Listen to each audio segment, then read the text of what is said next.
मन में विनम्रता का भाव, जीवन की प्रत्येक अनुभूति का चिंतन, चित्त की चंचलता की संयमित साधना, जीवन के अनित्यता की समझ निब्बाण के रास्ते खोल देती है। आज की बात। आज की बात, स्वागत। आप जानते हैं कि आज की बात में हम तथागत बुद्ध के वचनों के आलोक से जो मार्गदर्शन हमारे जीवन के लिए आता है उसे हम अपने पक्ष में समझने का प्रयास करते हैं। और इसी कड़ी में हमने पिछले सप्ताह देखा कि किस तरह मनुष्य का जीवन ये दुखों से मुक्ति का अपना रास्ता तय करता है, लेकिन कई सारी भ्रांतियों के साथ और कई सारे भ्रम के साथ। ये जो भ्रम और ये जो भ्रांतियाँ हैं, ये भ्रांतियाँ कई अनेक मान्यताओं के साथ आती हैं। अभी पिछली कड़ी में हमने आपको बताया कि दुख ये वास्तव में क्या है।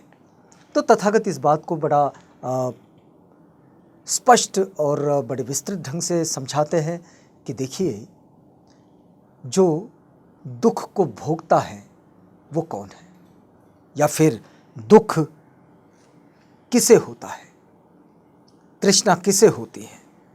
तो तथागत इस प्रश्न का बड़ा अच्छा उत्तर देते हैं कि तृष्णा उसे होती है जिसे वेदना होती है।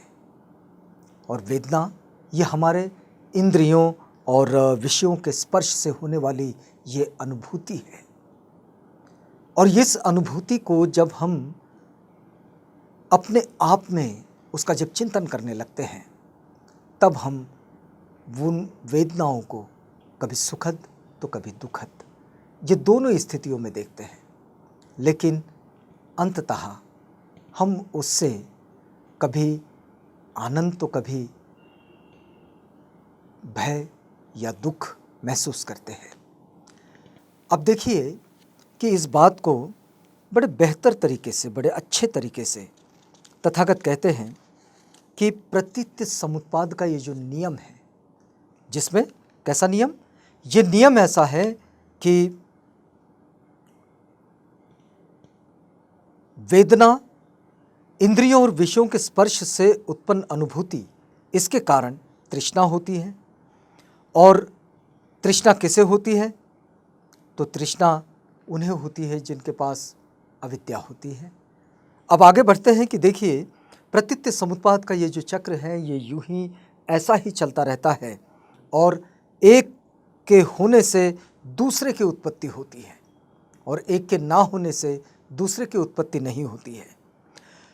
अब जो प्रश्न हमारे सामने आ जाता है वो प्रश्न ये है कि क्या दुख का भोक्ता है ही नहीं, दुख को भोगने वाला कोई है ही नहीं, तो फिर दुख से मुक्ति का प्रयत्न ही व्यर्थ है।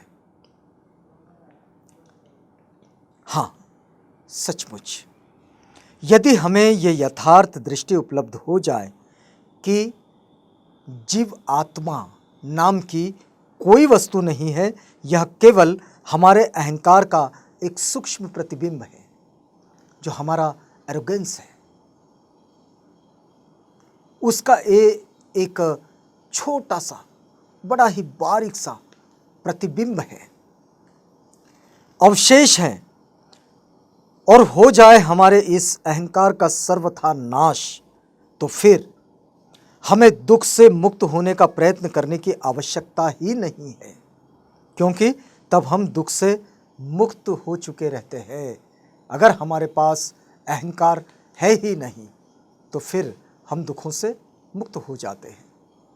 ये जो अहंकार को पाले रहना, उसका पालन पोषण करना, अपने निजी स्वार्थों को सहेजने के लिए अपने अहंकार को मजबूत बनाना, यहीं से दुख का निर्माण होता है। और फिर तथागत कहते हैं कि यदि इस अहंकार का सर्वथा नाश हो जाए तो फिर हमें दुख से मुक्त होने का प्रयत्न करने की आवश्यकता नहीं है, क्योंकि तब हम दुख से मुक्त हो चुके रहते हैं। क्या ये दुख का जो एकांतिक निरोध है, जिसे निर्वाण कहते हैं, जीते जी प्राप्त किया जा सकता है? हाँ, इसी 6 फीट के शरीर में, जी हाँ, इसी 6 फीट के शरीर में ये प्राप्त किया जा सकता है। फिर तथागत कहते हैं, भिक्षुओं, आदमी जीते जी निर्वाण को प्राप्त करता है, जो काल से सीमित नहीं, जिसके बारे में कहा जा सकता है, आओ और स्वयं देख लो, जो ऊपर उठाने वाला है, जिसे प्रत्येक बुद्धिमान आदमी स्वयं प्रत्यक्ष अनुभव कर सकता है।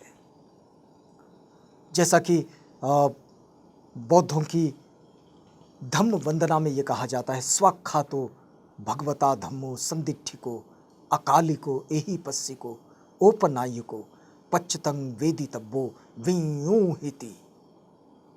ये जो बात है कि प्रत्येक बुद्धिमान आदमी स्वयं प्रत्यक्ष इसका अनुभव कर सकता है। भिक्षु जब शांत हो जाता है तब बिल्कुल मुक्त हो जाता है बंधनों से।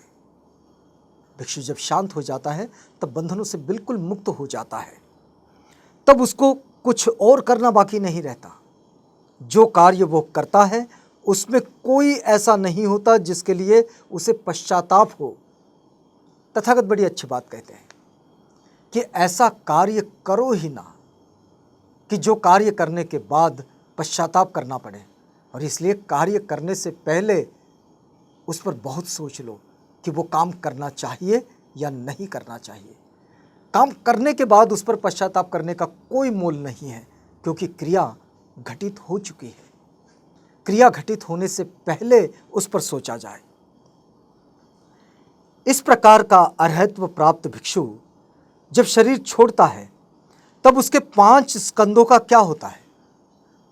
ये एक सवाल है कि ये जो अर्हत भिक्षु हैं, ये जब अपना शरीर छोड़ देता है, इसकी मृत्यु हो जाती है, तो फिर इसके 5 स्कंदों का क्या होता है? 5 स्कंद मतलब रूप, वेदना, संज्ञा, संस्कार और विज्ञान। रूप, वेदना, संज्ञा, संस्कार और विज्ञान, ये जो 5 स्कंद है, इनका क्या होता है? तो जिस कारण से उसका पुनर्जन्म हुआ होता है, उसके नष्ट होने के कारण उसका पुनर्जन्म नहीं होता।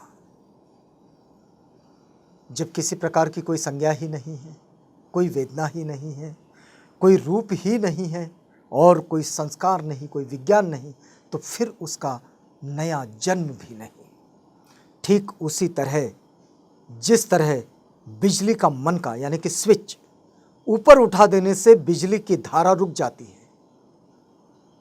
अगर स्विच को ऑफ कर दिया जाए तो बिजली की धारा रुक जाती है और बल्ब बुझ जाता है। वैसे ही तृष्णा की धारा का निरोध होने से ये जो जन्म मरण रूपी दिया जलता रहता है वो बुझ जाता है। हम बिजली के उदाहरण में ये नहीं पूछते कि जो रोशनी थी उसका क्या हुआ। बल्ब के अंदर कोई रोशनी नहीं होती, लेकिन स्विच ऑन करने से बल्ब रोशन हो जाता है। हम कभी नहीं पूछते स्विच ऑफ करने के बाद कि वो रोशनी कहाँ गई। हम स्विच ऑन और ऑफ करते हैं क्योंकि हम जानते हैं कि रोशनी की उत्पत्ति का कारण तो बिजली की धारा थी। ये जो बिजली की धारा है, तो ये तृष्णा की धारा जो है, ये तृष्णा की धारा नष्ट हो जाना। तो बिजली की धारा थी वो बंद हो गई और अब रोशनी कैसे उत्पन्न हो।